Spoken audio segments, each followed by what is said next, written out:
Enforcement is taking place at the state level. 41 attorneys general are demanding information and documents from prescription opioid manufacturers or distributors. The Pennsylvania Attorney General is part of that investigation. He says 13 people die every day in his state from drug addiction. Demarco Morgan is in Williamsport, Pennsylvania, outside the University of Pittsburgh Medical Center in Susquehanna. Demarco, good morning.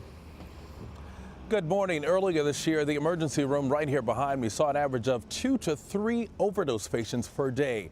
The family of one victim who died last year says more needs to be done to show just how destructive opioid addiction can be. There is no training, no preparing for losing a son. The death of Thaddeus Berkey is ingrained in the minds of his parents, Todd and Dory. The 22-year-old became addicted to prescription painkillers in 2015. He died from a heroin overdose the next year.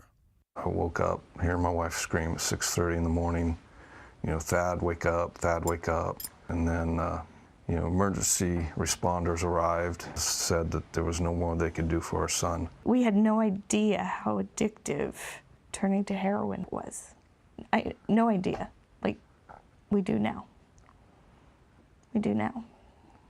Pennsylvania reported more than 4,500 fatal drug overdoses in 2016.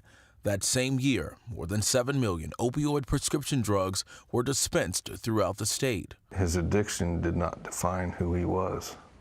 After watching 60 Minutes on Sunday, Todd says he's outraged at how Congress, lobbyists, and the drug distribution industry have responded to the nation's opioid epidemic.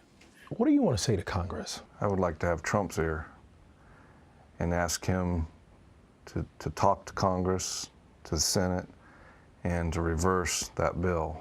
I might just tell them about our son. And what would those words be? I don't know, but it's not an easy road. If there are things that are hindering the war on drugs, then it needs to stop. A fundraiser in memory of Thad raised more than $3,000 for a wrestling scholarship at the local high school and a substance abuse program. Nora? Demarco, thank you so much. It's such a troubling story.